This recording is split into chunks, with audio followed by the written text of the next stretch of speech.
Hola, bienvenidos a Voces de Esperanza, la infertilidad como un camino de aprendizajes.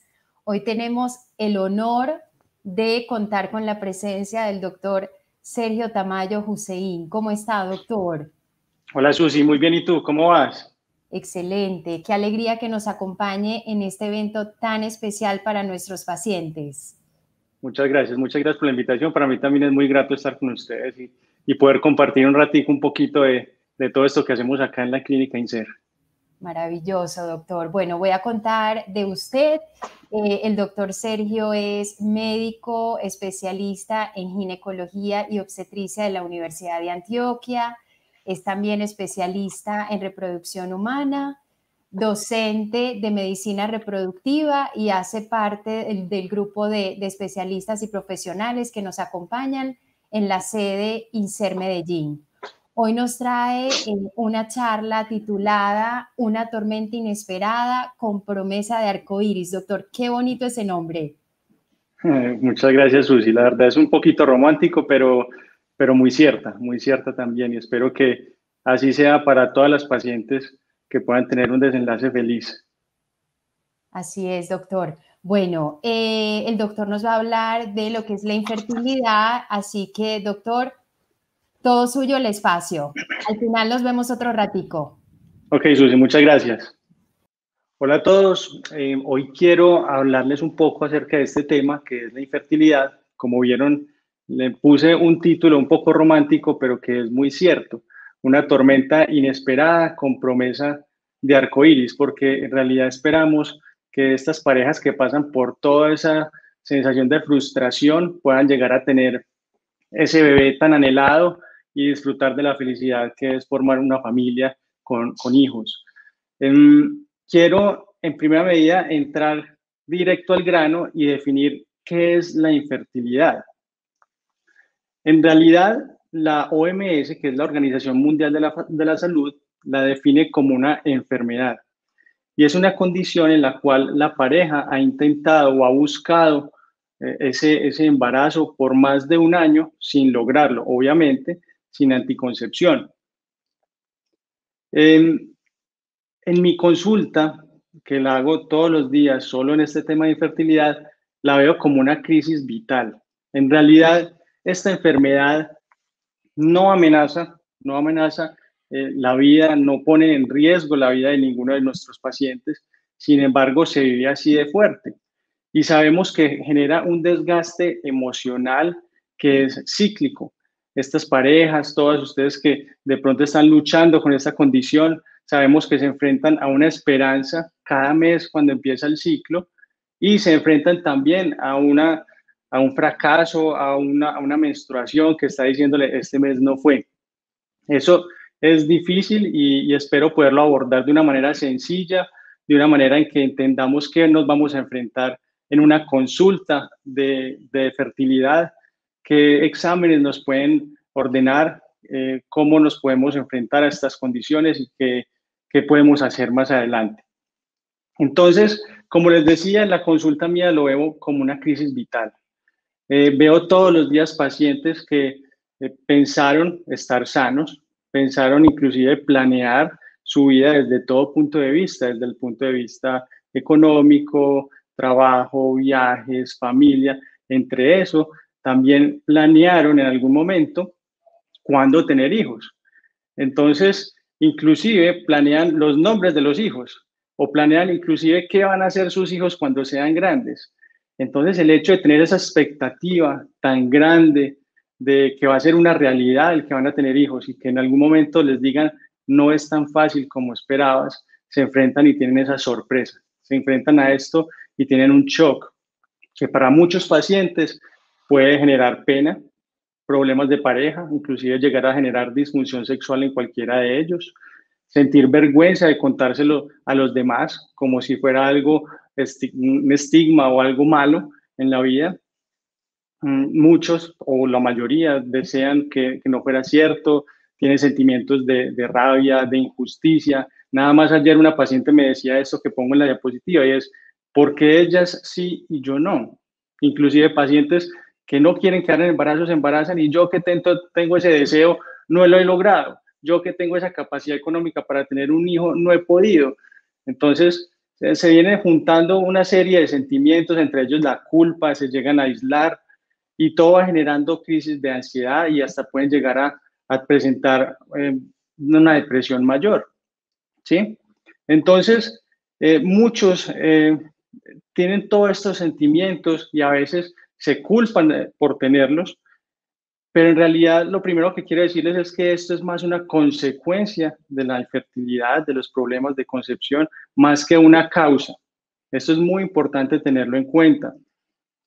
Y quisiera que no vieran el hecho de consultar a nuestro centro de fertilidad o al ginecólogo como si fuera una derrota, no. Veámoslo como si fuera una alternativa a toda esta situación para poder lograr ese objetivo que queremos, que es el bebé.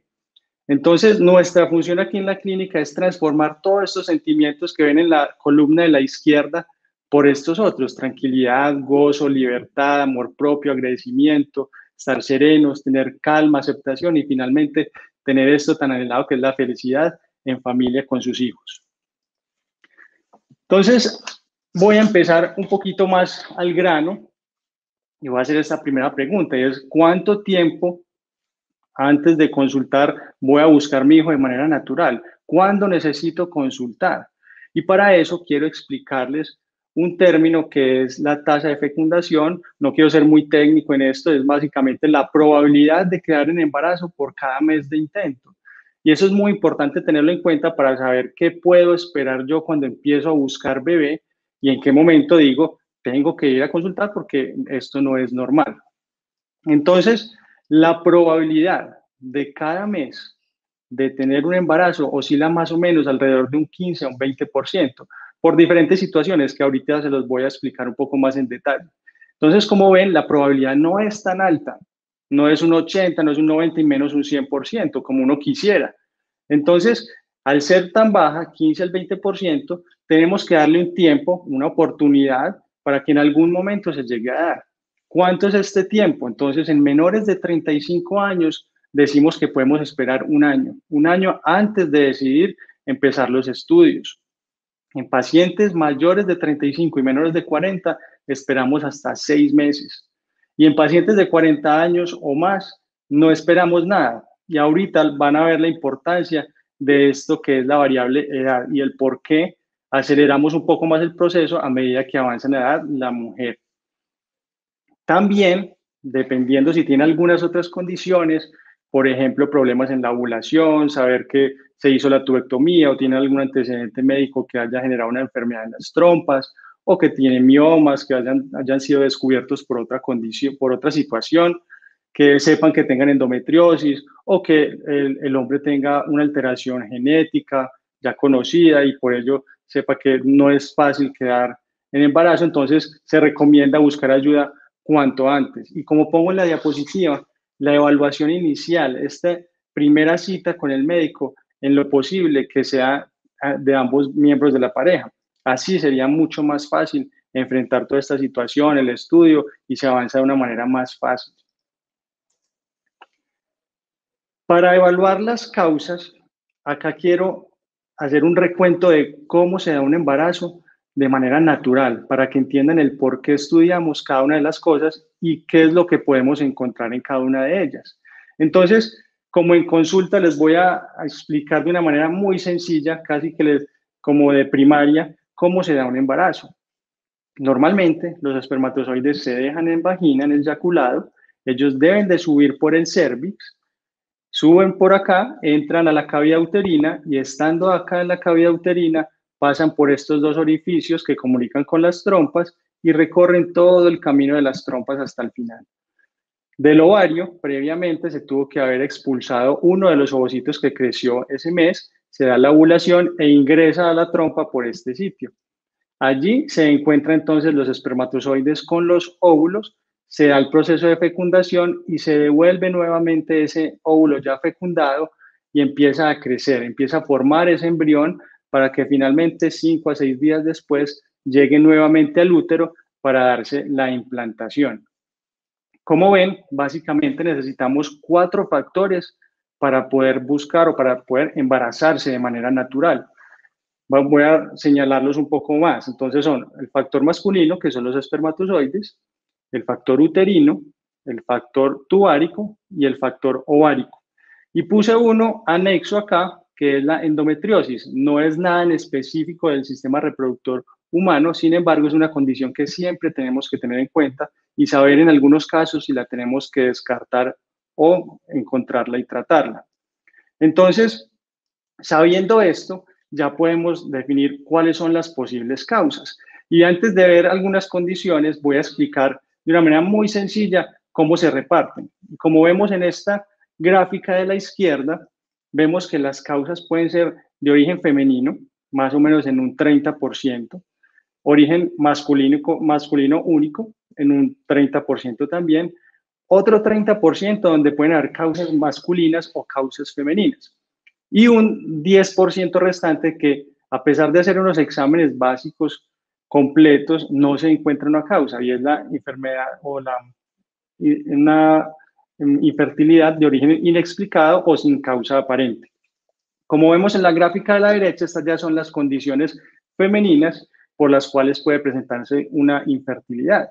Y como ven también, la mayoría de ellas son de origen ovulatorio o tubo peritoneal. ¿Por qué traje esa imagen?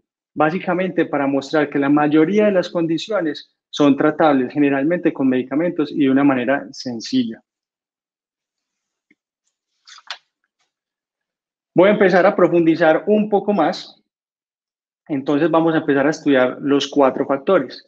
¿Con cuál empezamos? Básicamente el factor uterino es el que más fácil acceso tenemos a él. En la primera consulta, cuando hacemos la primera entrevista, nos enteramos del caso, también tenemos a la mano un ecógrafo. Y es la herramienta más sencilla, pero muy útil para evaluar el útero. Como ven aquí, entonces la idea es evaluar cómo es la forma del útero, si tiene un endometrio que crece o no, si está comprometido por masas que puedan obstaculizar que se dé la implantación de un embrión, y de paso puedo también ver los ovarios, que ahorita se los voy a mostrar. Tengo también otras alternativas para evaluar, digamos, de manera más profunda el útero, pero que no se ordenan de manera rutinaria. Y quiero hacer un paréntesis acá, y es decir, que todo en medicina, y la medicina reproductiva no se escapa de ello, es de individualizado, no es algo generalizado, no es algo como una receta de cocina que se hacen todos. Entonces, no todos los exámenes son para todos los pacientes, ni todos los tratamientos para todos son igual. Entonces, según la entrevista inicial y según esta primera ecografía donde vemos el útero, posiblemente veamos si existe o no la necesidad de hacer una histerosalpingografía o una histerosonografía o inclusive una histeroscopia, que ya es un procedimiento un poco más invasivo, pero que me permite, además de diagnosticar, también tratar. Esto obviamente en la compañía de su médico tratante, pues ya podemos definir cuáles de estas opciones necesitamos. Pasamos al factor ovárico. En el factor ovárico, la primera consulta también podemos acercarnos un poco a la evaluación de este. Vemos la integridad anatómica, vemos que no hayan quistes o masas, como por ejemplo esta que se ve en esta gráfica de endometriosis. Vemos cómo es la morfología del ovario, como por ejemplo podemos ver imágenes que me hablen de un posible síndrome de ovario poliquístico o de algún tumor inclusive. Entonces, esa primera ecografía nos da mucha información. Además de la parte anatómica, también necesitamos evaluar cómo es la función de estos ovarios. Entonces, en una primera consulta también nos ayudamos de unos exámenes hormonales, ahorita vamos a ver algunos, donde nos habla acerca de cómo funciona y cuánto es su reserva ovárica, que voy a hacer hincapié un poco en este tema de la reserva ovárica, ya que es un tema que me parece que hace falta mucha educación en la sociedad. No se habla de ello en los colegios y las pacientes en específico me han dicho inclusive estas frases: doctor, ojalá me hubieran dicho en el colegio este tema de la reserva ovárica y así yo tomar decisiones en una manera, digamos, oportuna. Otras de las hormonas que pedimos es para evaluar también la función tiroidea, ver cómo está la prolactina y descartar algunos síndromes como el síndrome ovario poliquístico, pero no quiero profundizar mucho en ello porque pues acá me demoraría mucho tiempo. En esto sí quiero hacer un poco más de énfasis, y es en el tema de la reserva ovárica. Entonces, quiero comenzar diciéndoles que todas las mujeres, sin excepción, producen nuevos ovocitos, que son los óvulos que posteriormente van a ser ovulados, y los producen hasta el quinto mes de vida fetal, como ven en esta gráfica. Y desde ese mismo momento, inclusive estando en el útero de tu mamá, entonces empiezan el gasto de ovocitos de manera progresiva y que no se pueden recuperar. Los ovocitos no se recuperan en ningún momento. Entonces, a medida que pasa el tiempo, como ven en la gráfica, va disminuyendo esta reserva, ¿sí? Y esto se traduce en la reproducción, como ven en la gráfica de la derecha, a medida que aumenta la edad, disminuye la reserva y con ello va disminuyendo también la probabilidad de un embarazo. Y finalmente, como ven, se agotan de una manera completa y llega a lo que llamamos la menopausia en las mujeres. Este tema se lo explico de una manera muy sencilla a mis pacientes en la consulta. Y aunque suene muy infantil, creo que es importante hacerlo para aclararlo muy bien. Yo lo comparo siempre con el mercado de las frutas. Cada vez que compramos en el mercado todas las frutas, las llevamos a la casa, está la alacena o la nevera, están llenas y las frutas están muy lindas. La manzana está muy firme, el banano está amarillo, bueno, en fin, están todos muy bien. Y con el paso del tiempo, vamos consumiendo estas frutas y las que van quedando ya al final del mes, algunas ya no están de una muy buena calidad. Eso es muy importante y más o menos así es el tema de la reserva ovárica. La podemos cuantificar o podemos acercarnos a ver cómo está esta reserva ovárica con diferentes herramientas, porque es muy importante resaltar que nosotros somos humanos, no somos robots, de manera que estas estadísticas, esta tendencia en esa curva, aunque es cierta, no aplica para todas en el mismo momento. Entonces tenemos que individualizar, ver cómo está cada paciente en esta curva y así definir qué podemos hacer y qué podemos esperar al momento de pronto de tomar decisiones para un tratamiento y también informar y educar a los pacientes acerca de cuál va a ser su pronóstico.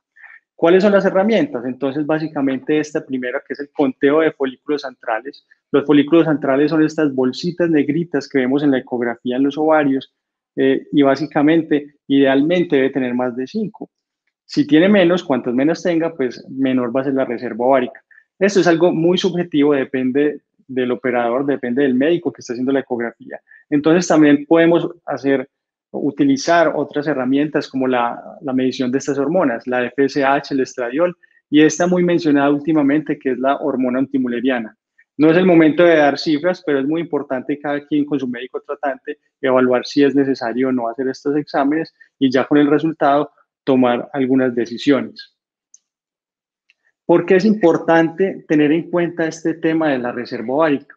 Básicamente, por lo primero que les había dicho, a medida que aumenta la edad, va disminuyendo la probabilidad de un embarazo. Además de eso, como dije en el ejemplo de las frutas, no solo se va acabando el número de las frutas, sino también la calidad va disminuyendo. Y en la reproducción se traduce eso en probabilidades de alteraciones cromosómicas en los bebés, que la mayoría de ellos, como ven en esta gráfica de arriba, son bebés que se van a abortar. ¿Por qué? Por probabilidades de alteraciones cromosómicas. Y aunque sí se aumenta también la probabilidad de tener un niño con algún problema cromosómico, como ven en la curva de abajo a la derecha, es mínimo ese aumento. Sí se duplica o se triplica con respecto a cuando tenías menos de 15 años o 20 años, pero sin embargo tampoco es tan alto como para tomar decisiones de no embarazarse después de 40 años.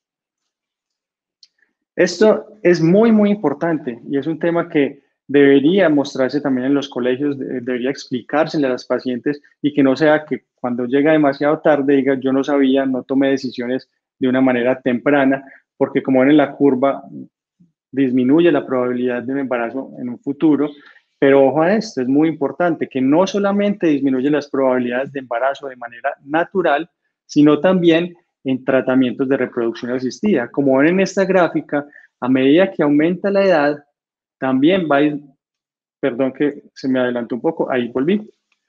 A medida que aumenta la edad, va disminuyendo la probabilidad de embarazo, incluso haciendo tratamientos como la fertilización in vitro.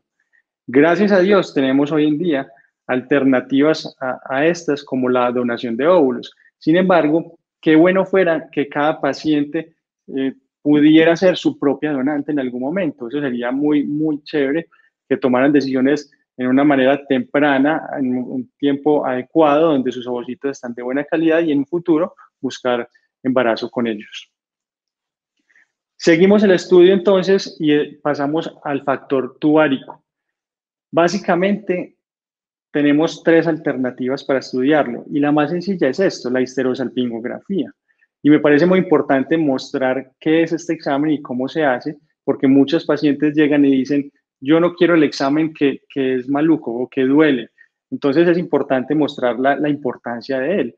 Y es un procedimiento donde se introduce una cánula por el cérvix, como si se fuera a hacer una citología. Se pone un espéculo y se introduce una cánula y a través de esa cánula se pasa un medio de contraste que es líquido y a medida que se va pasando este líquido se van tomando fotos o radiografías con los rayos X y podemos evidenciar así entonces cómo se dibuja el útero y las trompas. Si están permeables, quiere decir si están libres y permiten el paso del líquido, que en la biología sería que permite el paso del espermatozoide para el encuentro con el ovocito, lo vamos a ver ahí. Es muy importante y personalmente siempre recomiendo que se dé un analgésico y un antibiótico junto para la realización de este examen para disminuir de alguna manera el disconfort que puede generar. Tenemos otras alternativas, como la histerozono que vemos en estas gráficas, en estos videos.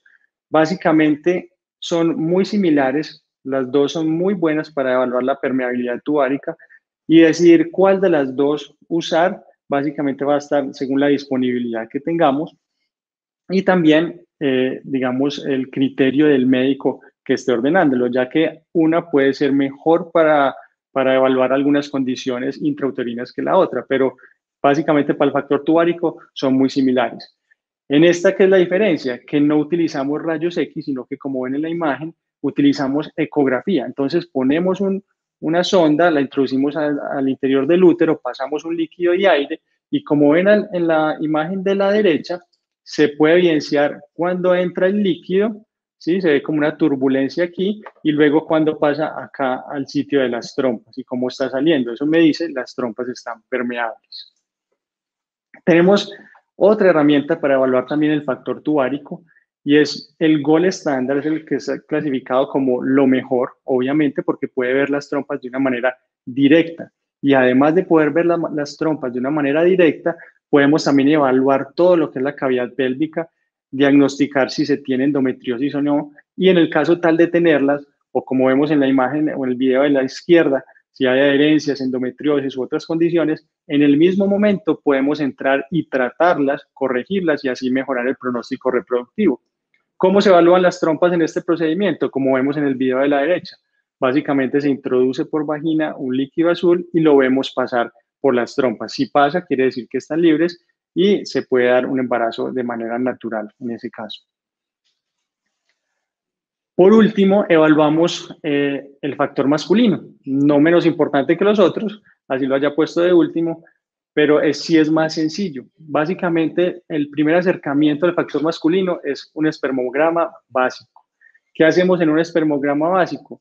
Evaluar el número de espermatozoides, cómo se mueven estos espermatozoides, la forma de estos espermatozoides. Y para que este resultado sea representativo y podamos tomar decisiones con él, necesitamos de unas condiciones básicas en la toma de la muestra, como muestra en la diapositiva. Un tiempo de abstinencia mínimo de 2 días, máximo de 7, no ingerir drogas o licor, ni antibióticos en ese mes anterior a la toma de la muestra, que no pase un tiempo mayor a 1 hora después de tomado la muestra y que sea en un recipiente no tóxico. La muestra es muy importante decir que para muchos puede ser fácil, pero para otros pacientes no. Es un momento estresante también para el hombre y no siempre se logra con éxito tomar la muestra. Hay diferentes maneras de tomarla por masturbación o puede ser por coito con unos kits de recolección que tenemos aquí en nuestro centro y que se consiguen muy fácil en realidad. No se puede desaprovechar ese momento para mejorar, digamos, el ambiente para un embarazo saludable. Entonces, es un muy buen momento para hacer una consulta preconcepcional, evaluar toda la parte inmunológica, si tiene todas las vacunas adecuadas, si tiene alguna condición de base, alguna enfermedad que necesite ser controlada antes de embarazarse o que pueda poner en riesgo tanto la vida de la madre como la del bebé. Es un momento para evaluarlo y corregirlos. Educar en cuanto a buenos hábitos de vida, ¿cierto? Además de eso, para resolver dudas si es que se tienen. Y como pongo acá abajo, vuelvo y digo, estimular a los pacientes para que sea una evaluación en pareja. Entonces, ¿qué buscan todas las pacientes cuando vienen aquí a la consulta? Básicamente, lo más importante es que se haga un enfoque adecuado. A partir de ahí, ya podemos definir cuáles son los caminos, que sean caminos adecuados para llegar al objetivo que es tener el bebé. Entonces, se hace este enfoque adecuado sin demorar. Eso es muy importante, sin hacer pruebas innecesarias. Y vuelvo y digo, cada paciente es único, es un mundo.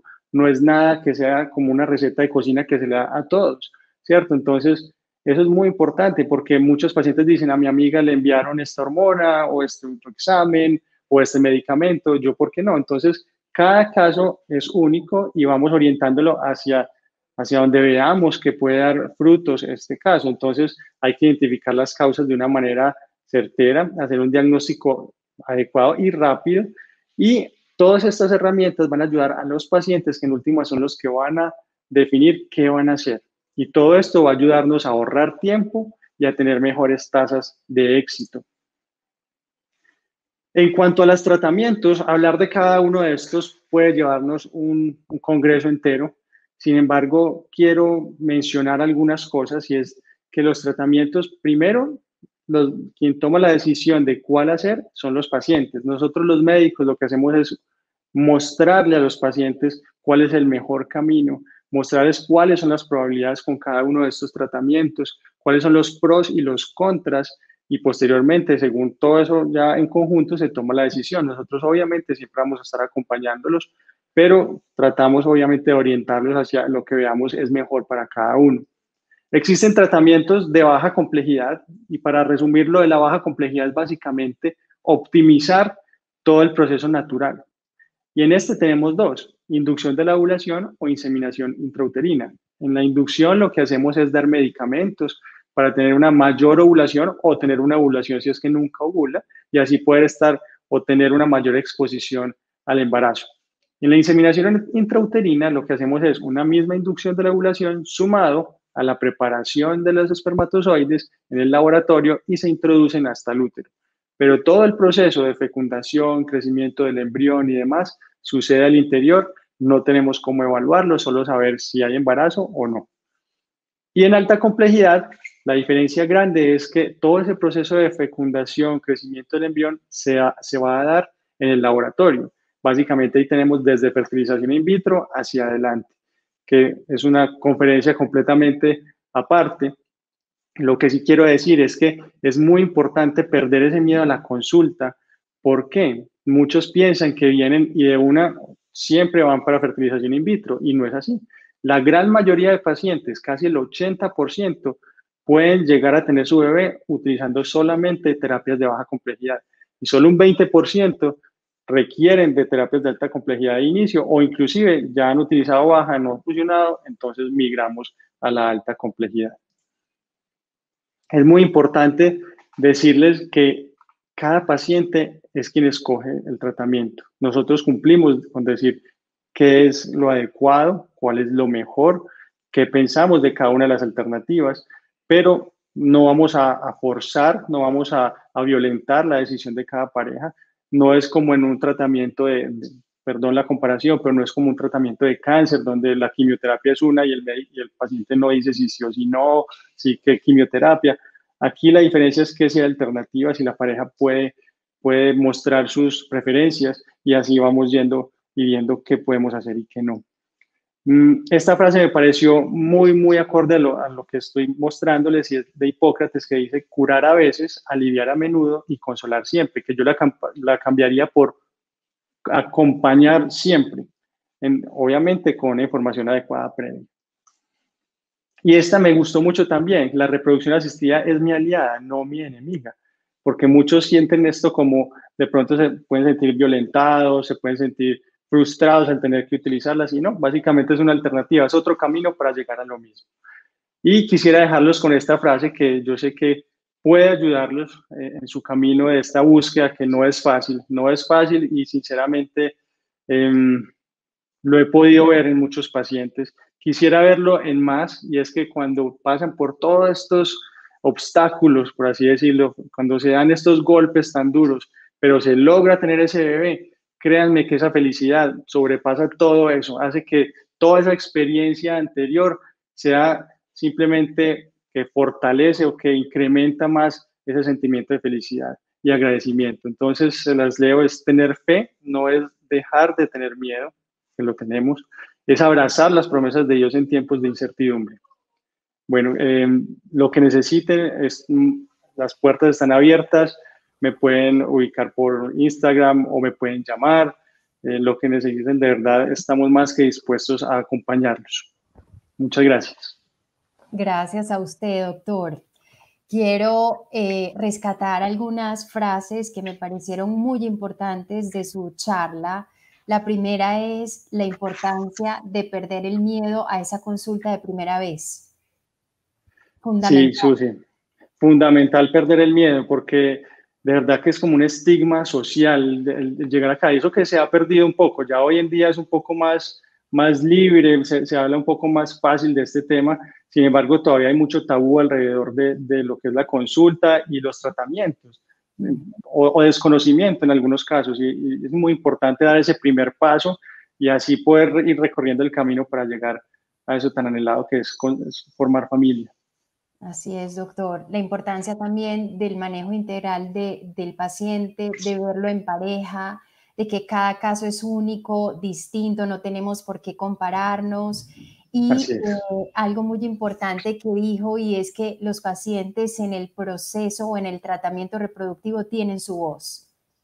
Así es muy importante. Aquí no se debe violentar a nadie, no hay un tratamiento obligado, como dije al principio, aunque sí es calificado como una enfermedad, no pone en riesgo la vida, entonces no hay algo que sea de urgencia, algo que tengamos que imponer. Es el paciente se le explica todo, la importancia de cada camino, los pros y los contras, y bueno, finalmente, como dije también, es acompañarlos, es esa voz de aliento que hay veces necesitan, es ese abrazo, porque acá nos convertimos casi que en familia con los pacientes y gozamos cada triunfo y de verdad que sentimos también cada derrota y cada obstáculo que vivimos. Así es, doctor. Doctor, para hacerle unas preguntitas finales que pienso que pueden ampliar la información que nos compartió en este ratico, ¿cuándo se recomienda o se necesita medir la reserva ovárica? Mira, en realidad hay algunas indicaciones, por ejemplo, pacientes mayores de 35 años, antecedentes de cirugías a nivel ovárico, que hayan resecado tejido ovárico, antecedentes de endometriosis o de quimioterapias o radioterapias. Cualquiera de esas condiciones que me digan pueden disminuir la reserva ovárica o que en la ecografía, por ejemplo, veamos un número bajo de folículos antrales. Sin embargo, es muy importante y quiero decir que es algo como una herramienta que se está ampliando las indicaciones, que se está haciendo un poco más generalizado, porque nos hemos encontrado pacientes que a pesar de no tener ninguno de los antecedentes anteriores, al momento de estimularlos, vemos que no hay una buena respuesta. Entonces es un examen cada vez más usado. No es como que si no se tiene este antecedente no se puede ordenar, se puede ordenar tranquilamente, pero sí hay unas condiciones como las que mencioné, donde sí hacen obligatorio la medición de ellos. Doctor, otra pregunta. ¿Qué pasa si un hombre no tiene espermatozoides en el espermograma? Esa pregunta es muy importante, Susi, porque muchos llegan a donde el médico general o donde alguien que de pronto no tiene la experiencia para calificar o decir qué puede hacer de ahí en adelante y de alguna manera pueden castrar ese deseo de ser padres, pueden decirle es imposible y ya, ¿sí? Y lo he tenido, inclusive por especialistas en urología que les dicen no hay nada que hacer. Y en estos casos, no siempre no hay nada que hacer, en algunos casos sí hay mucho para hacer. Se pueden inclusive hacer tratamientos de fertilización in vitro con biopsias testiculares, se puede evaluar si es que hay ausencia del conducto deferente, que es el que lleva los espermatozoides al conducto eyaculador, pero que los testículos estén bien. Entonces, hay diferentes alternativas, inseminaciones con semen donado, ¿sí? O también la última opción, que pues en algunos casos toca optar por ella, es la adopción. Mire la importancia de consultar con un especialista en medicina reproductiva que oriente el proceso del Sí. paciente. Doctor, ¿cuándo se recomienda o se sugiere hacer una laparoscopia? Que también la mencionó en su charla. Sí, mira, para muchos podría ser como muy agresivo de entrada hacer una laparoscopia. Sin embargo, yo no lo veo así. Yo lo veo si hay algunas indicaciones, por ejemplo, en pacientes que yo sospeche que hay una endometriosis, pacientes que sospeche que pueden tener antecedentes o alguna condición que llegue a afectar las trompas, por ejemplo, que hayan tenido una apendicectomía complicada, alguna infección pélvica previa, que hayan tenido embarazos ectópicos previos o que simplemente tengan dolores con la menstruación. Entonces, en estas pacientes podrían llegar a tener alguna condición que afecte la permeabilidad de las trompas. Entonces, la laparoscopia estaría indicada porque no solo me permite ver cómo está, sino además en el mismo momento corregirlo. Entonces, se benefician mucho y no me parece muy agresiva si tiene una indicación. Claro, o sea que sería diagnóstica y correctiva también cuando el caso Así lo es, amerita. Doctor, así es. usted habló de ojalá en el futuro uno ser su propio donante, ¿sí? Sí. ¿Qué quiere decir eso? O sea, ¿cómo podemos guardar, preservar y cuidar esa reserva ovárica? Por ejemplo, una mujer de 32 años que tenga unos óvulos limitados en la vida, pero que no tenga en este momento en su proyecto ser mamá. ¿Qué se puede hacer? Susi, eso es supremamente importante y más hoy en día que, como tú dices, las mujeres puede que quieran ser mamás más adelante o no lo sepan, pero en este momento no es su prioridad. Entonces, quieren estudiar, viajar, digamos que cumplir sus metas económicas, en fin, cualquiera que sea, quisieran posponer esto. Como les mencioné, la reserva ovárica no para de gastarse. Entonces, es muy importante eso que dices de la preservación. Se pueden coger estos huevitos, se hace como si fuera a hacer una fertilización in vitro, y en vez de hacer la fecundación, los ovocitos se vitrifican. Vitrifican significa se vuelven vidrio. Entonces, al volverse vidrio, deja de aumentar, digamos, en el tiempo o se detienen en ese momento para poder ser utilizados en el futuro. Se almacenan, sí, a menos 196 grados centígrados, o sea, sí se congelan, pero después de haberse vitrificado.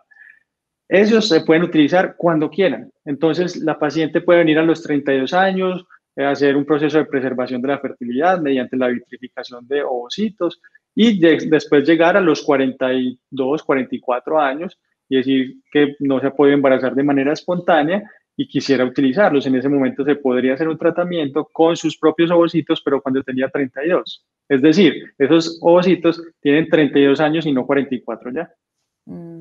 Qué maravilla, doctor. ¿Y nosotros como centro manejamos esta técnica?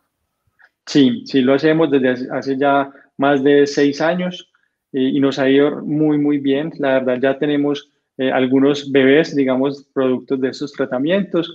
Eh, Aunque también tengo que decirlo, muchas pueden hacer vitrificación y después embarazarse de manera espontánea. Eso no obliga a que tenga que hacer un tratamiento más adelante. Eso es muy importante. Es como tener esa reserva o esa posibilidad allí por, Es como un sí, plan B. un plan B, Así exacto. es.